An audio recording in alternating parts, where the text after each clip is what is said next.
Hello बच्चों, आपके अपने YouTube चैनल न्यूरेज एकेडमी में आपका स्वागत है। हम आपको कक्षा 10 विज्ञान पढ़ा रहे हैं, जिसमें मानव नेत्र तथा रंग बिरंगा संसार है।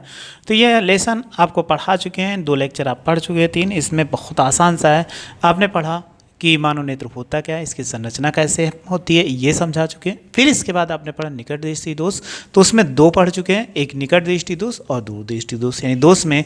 तो आइए आज तीसरा पढ़ते हैं और इसका दोष का लास्ट है, बोलते हैं जरा दूर दृष्टिता।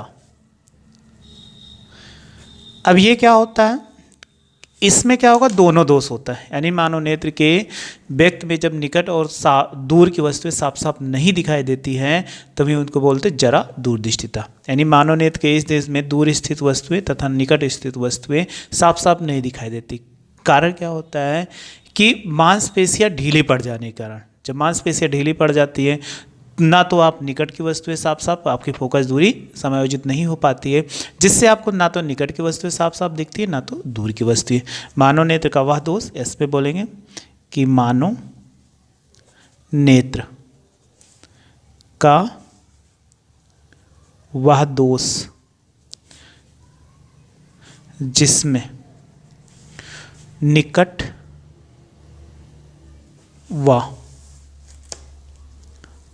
व दूर स्थित वस्तुएं साफ साफ दिखाई नहीं देती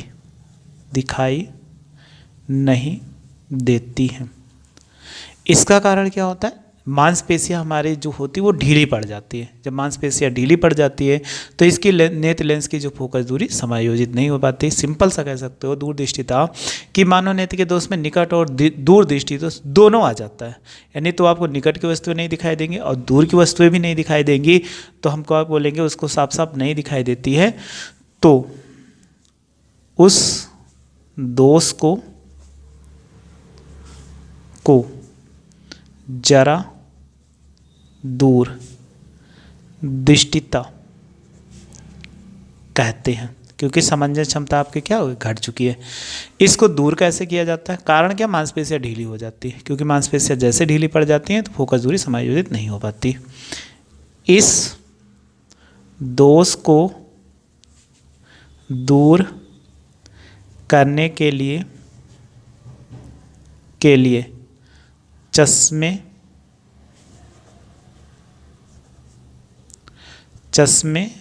में चश्मा लिखा हुआ है, ऐसे लिख दो, चलो, चश्मे में डिफोक्सी लेंस अर्थात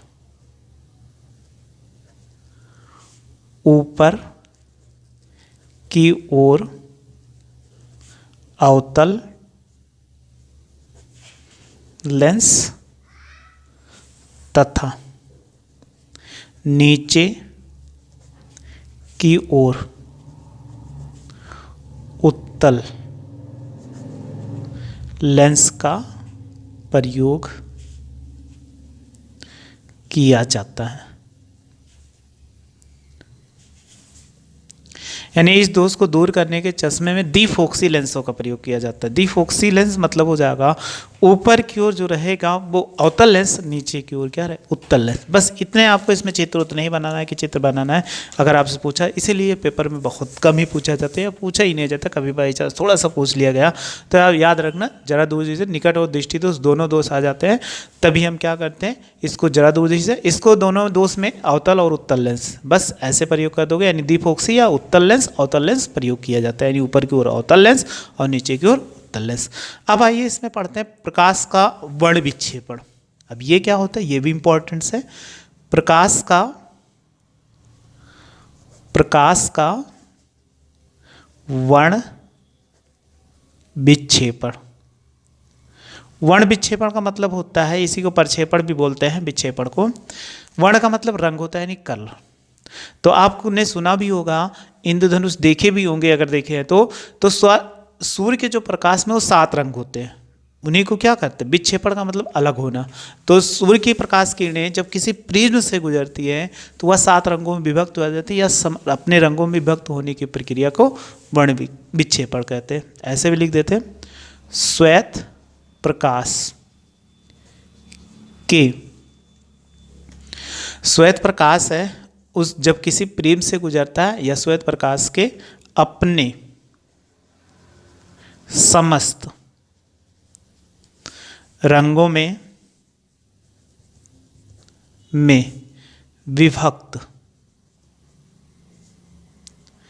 विभक्त होने की घटना को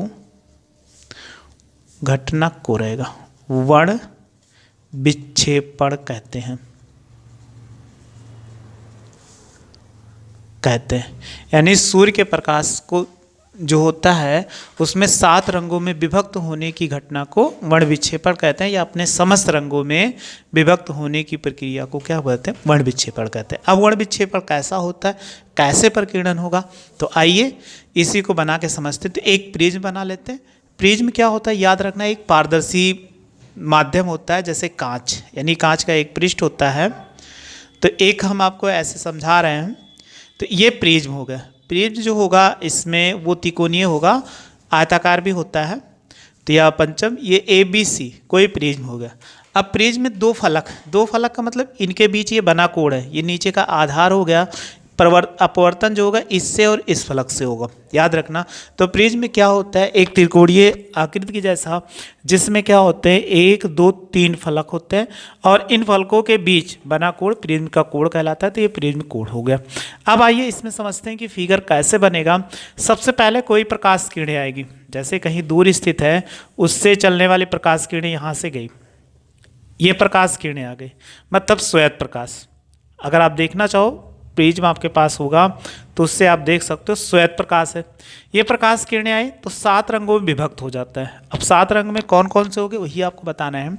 कि एक प्रकाश किरण सबसे पहले ये सीधी निकल जाती है, लेकिन सीधी नहीं जा सकती है, इनसे प्रकाश किरणों का क्या होता है, अपवर्तन होता है। जब अपवर्तन होगा तो ये प्रकाश किरणें थोड़ा सा झुक के ऐसे निकलती हैं, ये प्रकाश किरणें ऐसे थोड़ा सा झुक गई तो ये 7 रंगों में विभक्त हो जाती है। अब 7 रंग कौन कौन से वही आपको बना के हम दिखा रहे हैं कि अगर कोई भी प्रकाश किरणें होती हैं तो वह 7 रंग में विभक्त हो जाएंगी। 7 रंगों में विभक्त होने के लिए तो देखो ये प्रकाश किरणें गई। अब सबसे पहला रंग जैसे आई तो ये थोड़ा सा ऐसे निकल गई, इसको हम क्या बोलते हैं, यानी ये निकल गई प्रकाश किरणें तो विबग्योर, वी का मतलब होता है वायलेट, VIOLET, वायलेट का मतलब बैगनी, ये बैगनी हो गया। यानी सबसे नीचे क्या होगा, यानी प्रकाश किरणें की ये बैगनी हो गया। फिर दूसरा देखो ऐसे फिर प्रकाश किरणें निकलेंगी, जब दूसरे निकलेंगी तो ऐसे फिर बना दे, क्योंकि 7 किरणें निकलनी है तो 7 किरणों को हम ऐसे निकाल देते हैं। देखो 7 रंगें निकली तो 7 किरण निकल गई। सबसे पहले नीचे वायलेट यानी बैगनी हो गया, फिर इंडिगो होता है, इंडिगो को बोलते हैं जामुनी। इसके बाद फिर ब्लू का नंबर आता है, ब्लू का मतलब आप जानते होंगे नीला। इसके बाद ग्रीन का आता है, ग्रीन का हिंदी में आप जानते होंगे इसको क्या बोलते हैं, हरा बोलते हैं। और इसके बाद येलो आता है, येलो का मतलब क्या होता है, पीला होता है। इसके बाद ऑरेंज आता है, ऑरेंज का मतलब जानते होंगे संतरा कलर बोलते हैं। और इसके बाद लाल आता है, लाल यानी रेड, तो ये रेड यानी लाल हो गया। ये इतना कलर हो गया तो आपको ये देखो आपको 7 कलर दिख रहे हैं। विबग्योर में आपको ऐसे याद करें, VIBGYOR violet, indigo, blue, green, yellow, orange, red. Hindi में बैगनी, जामुनी, नीला, हरा, पीला, नारंगी, लाल, ये 7 कलर दिखते हैं। तो यही कह रहा है सूर्य के प्रकाश के 7 रंगों में विभक्त होने की प्रक्रिया को वर्ण विक्षेपण कहते हैं। तो वर्ण विक्षेपण हो गया, ये आपको समझ में आ चुका। अब इसके वर्ण क्रम को याद करने का जो कोड होता है ऐसे लिख सकते हैं, वर्ण क्रम को याद करने का अंग्रेजी शब्द। अब यहां सबका कैपिटल वर्ड ले लो, तो बी आ गया, सबसे पहले बी ले, इसके बाद क्या है, आई है, फिर क्या है, बी है, फिर क्या है, जी है, फिर क्या है, वाई है, फिर ओ है, आर है। तो इसको हम क्या पढ़ते, बिबग्योर। तो बिबग्योर हो गया, ये अंग्रेजी वर्ड है, पेपर में कभी डायरेक्ट ये पूछा गया है कि अगर आपसे वर्णक्रम यानी प्रकाश के 7 रंगों में विभक्त होने को वर्णक्रम का अंग्रेजी शब्द क्या होता है, बिबग्योर, BIBGYOR, बिबग्योर। अब इसमें याद रखना कि सबसे नीचे जो है उसकी तरंग दैर्ध्य सबसे क्या होगी, कम होगी। तो ऐसे लिख दे रहे हैं, बैगनी रंग की तरंग दैर्ध्य सबसे कम तथा लाल रंग की तरंग दैर्ध्य सबसे अधिक होती है। याद रखना, भी काम भी आएगा, होती है, ये इसमें हो जाएगा। तो आपको हमेशा याद रखना कि अगर आपसे पूछा जाए तो बिबग्योर में आप ऐसे याद रखना। अब हिंदी में अगर याद रखना हो तो हिंदी वर्ड क्या होता है, हिंदी अगर आपसे पूछा जाए कि हिंदी वर्ड क्या होगा, हिंदी शब्द, हिंदी शब्द क्या होगा, देखो लिखा है ना, तो ऐसे लिखे बै, इसके बाद क्या लिखा, जा, और फिर नी, फिर क्या ले, हा ले लीजिए, इसके बाद पी ले लीजिए, पी, इसके बाद ना ले लीजिए, और ले पे ला ले लीजिए। तो इसको क्या पढ़ेंगे, बैजनी, बैजनी, पिनाला।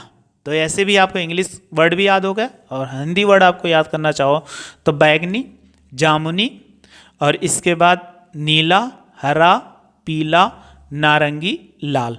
तो बैजनी, पिनाला। तो आपको ऐसे हिंदी वर्ड भी याद कर सकते हो, इंग्लिश नहीं याद हो तो हिंदी वर्ड याद करके इसका आराम से याद कर। अब एक शब्द आता है स्पेक्ट्रम। स्पेक्ट्रम क्या होता है, अगर आपसे पूछा जाए तो इन रंगों के, प्रकाश के रंगों के समूह क्रम को, या प्रकाश रंगों के समूह को हम स्पेक्ट्रम बोलते हैं। प्रकाश रंगों के समूह के क्रम को स्पेक्ट्रम कहते हैं, ट्रम कहते हैं। ये हो गया। अब एक चीज आता है, आपको थोड़ा से और इसमें पढ़ लीजिए, ज़्यादा नहीं पढ़ाएंगे, बस इंपॉर्टेंट पढ़ा रहे हैं कि प्रकाश का प्रकीर्णन। प्रकाश का प्रकीर्णन क्या होता है कि इसमें लिख दे रहे हैं, प्रकाश का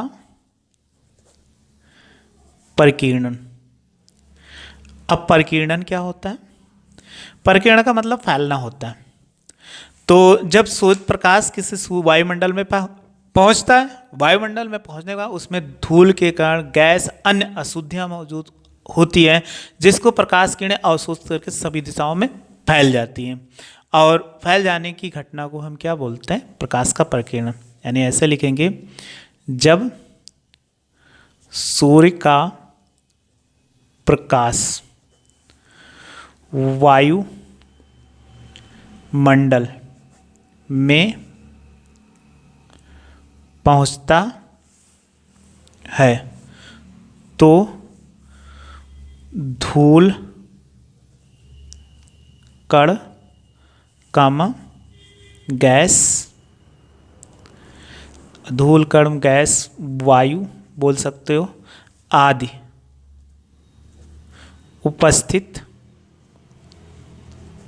उपस्थित होते हैं, जो प्रकाश की किरणों को अवशोषित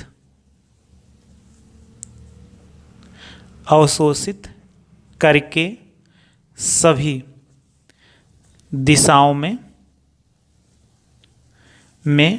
फैल जाती हैं। प्रकाश की इस घटना को प्रकाश का प्रकीर्णन कहते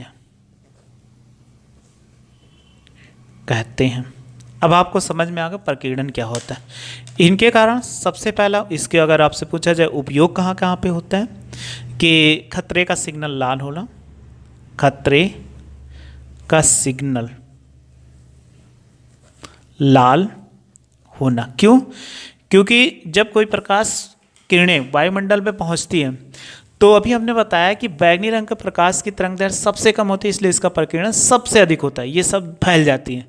और आप देखोगे कि लाल रंग है वो आपको दूर से ही दिखाई देता है, क्योंकि उसका प्रकीर्णन बहुत कम होता है, वो प्रकाश किरणों को अवशोषित नहीं कर पाता। क्यों? क्योंकि इसकी तरंगदैर्घ्य सबसे अधिक है, इसी कारण हमें लाल रंग सबसे दूर से दिखाई दे। बस आप ये लिख सकते, खतरे का सिग्नल लाल क्यों होता है?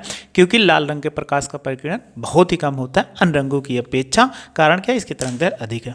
और दूसरा क्या है? आकाश का नीला दिखाई देना। आकाश भी आप देखे होंगे, आपसे पूछा जाए वास्तव में आकाश का रंग कैसा है, तो कहोगे काला। तो आकाश का नीला दिखाई देना। आकाश का रंग नीला दिखाई देता। नीला क्यों दिखाई देता है? वास्तव में आकाश का रंग आपसे पूछा जाए तो कैसा है, यानी बादल जो है वो कैसा दिखता है? वो ब्लैक होता है, लेकिन ये वायुमंडल होने के कारण वो नीला दिखाई देता है। तो क्यों? क्योंकि अभी हमने बताया कि जो नीला रंग होता है विबग्योर में, तो नीले रंग का प्रकाश का प्रकीर्णन होता है बैंगनी रंगों की अपेक्षा बहुत अधिक। कारण क्या होता है कि उसमें 1.8 गुना मात्रा क्या होती है, बैगनी रंगों की अपेक्षा बहुत अधिक होती है। यानी नीले रंग की प्रकाश की मात्रा बैगनी रंग की अपेक्षा क्या अधिक है, इसीलिए आकाश में नीला दिखाई देता। अगर बैगनी रंग की मात्रा अधिक होती रंगों की सूर्य के प्रकाश में, तो हमें आकाश क्या होता है? बैगनी दिखाई देता है। तो आप याद रखना, दो घटनाएं आपसे पूछा जाए किस घटना पे, प्रकाश के प्रकीर्णन पर खतरे का सिग्नल लाल होता है और आकाश का रंग नीला क्यों दिखाई देता है? क्योंकि इसका प्रकीर्णन अन्य रंगों की अपेक्षा अधिक होता है। बस इतने आप लिख दें तो बस ये लेसन ख़त्म हो गया, और इसमें कुछ नहीं है, बस यहीं तक रखते हैं और आगे नहीं जोड़ते हैं। न्यूमेरिकल है, न्यूमेरिकल आपको पीछे हमने बता चुके हैं। परावर्तन अपवर्तन में सेम उस वैसे ही आपको करना है, आराम से आप कर लोगे। अगर नहीं कर पाए तो कमेंट्स बॉक्स में ज़रूर मैसेज करना, हाँ सर नहीं कर पाए तो आपको बता दें। मेरे साथ जुड़े रहिए, ऐसे अच्छे से पढ़ते रहिए, आपको कोई प्रॉब्लम नहीं हो। वीडियो अच्छी लगी तो लाइक और शेयर करो तथा मेरे चैनल को सब्सक्राइब कर लीजिए। वीडियो देखने के लिए थैंक यू सो मच।